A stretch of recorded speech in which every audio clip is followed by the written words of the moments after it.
Normally I'm not that much a fan of haul videos because I don't want to promote overconsumption, but this time I want to show you what I got because it shows a lot about how I work. Because today I went to a festival fair for the diabetes organization, and they hold it every year to collect money. And I went to collect materials because I upcycle most of what I use from second-hand stores and the upcycle center in Almere. But some things it's hard to upcycle in large amounts, such as ribbon.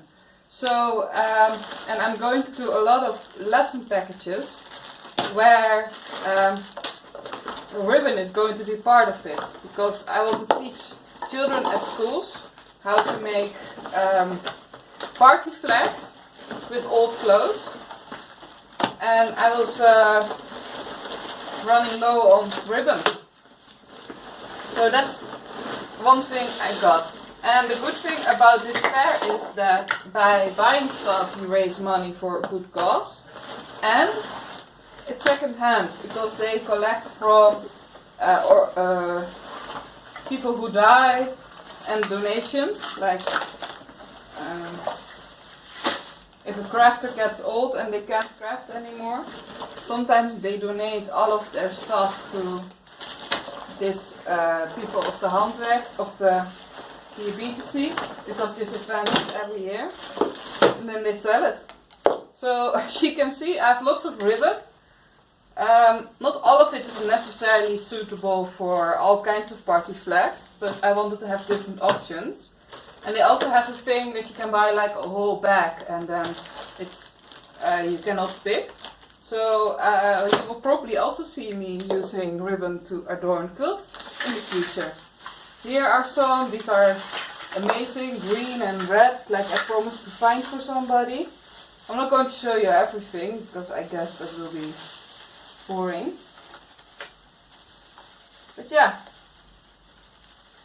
I wanted to show you how I get my materials, because I don't like buying new, I like reusing. So this is a hoard of many old ladies, and now I'm going to use it to make things that will make other people happy.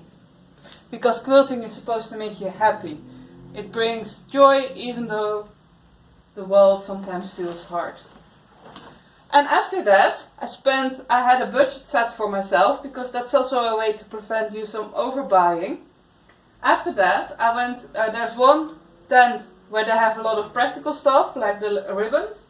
And there's a tent where they have like old, good stuff, nice special fabrics and stuff. And I also visited there because I had a very stressful time and I wanted to treat myself with something special.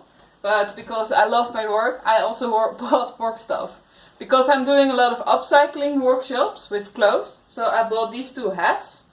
So you can sew fabrics on it, and then you have a very happy summer hat. And this is a very good thing to start quilting with, because you don't have to know how to make hats, you only have to know how to sew on a hat. So, excited about what that's going to be. And I love batiks, because it reminds me of my time in Kenya.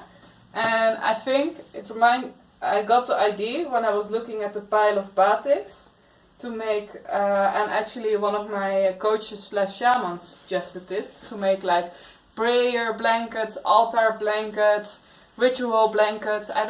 You can call them whatever works for you.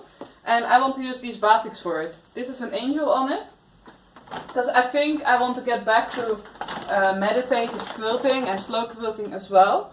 So I'm creating altar blankets for people, so they can use it for rituals.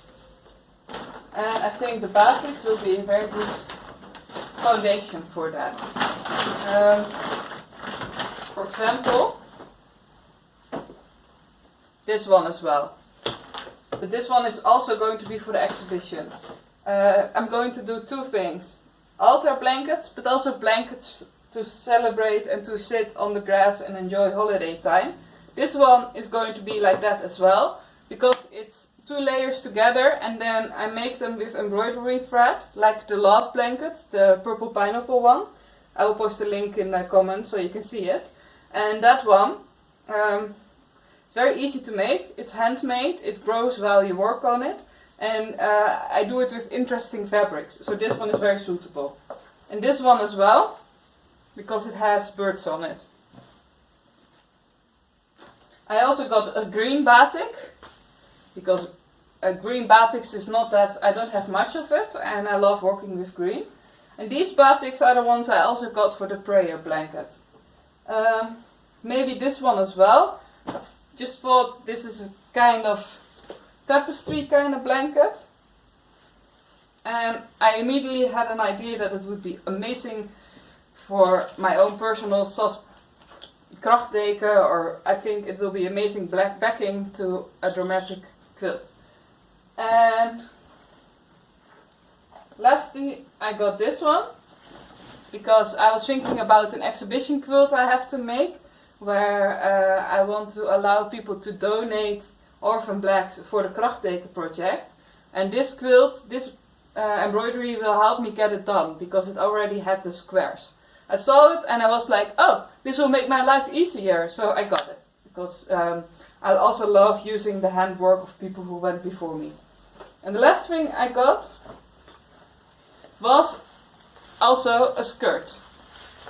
Because I love dramatic clothes. It's not very visible yet, because it's a strange angle to make it look, to show it. It's a batik, it's like below the breast, and I have to make some adjustment to it so I can wear it amazingly. So I think this is going to be the basis to show you how to upcycle. So this is what I got, and this also is how I work. I always try to make a combination between trash I get from the upcycle center, and I either pick out the really beautiful quilts that are collected there, or I add some nice fabrics I get from people who donate me their stuff, or I get it from second-hand stores like you see here, or second-hand places. Because the beauty of a quilt is that you can make a combination of like ugly fabrics and beautiful fabrics, and good quality fabrics and lower quality fabrics, and together it will create a beautiful whole, and it will allow you to also use all kinds of textiles, because the balance between those kind of fabrics will make the quilt stand out and will also let the nice fabric shine most. So yeah, this is what I've got. I hope you enjoyed, and if you have questions or you want to also make party flags and you want to have a package of me with materials, let me know and I will make it happen. Society stress will be a treasure.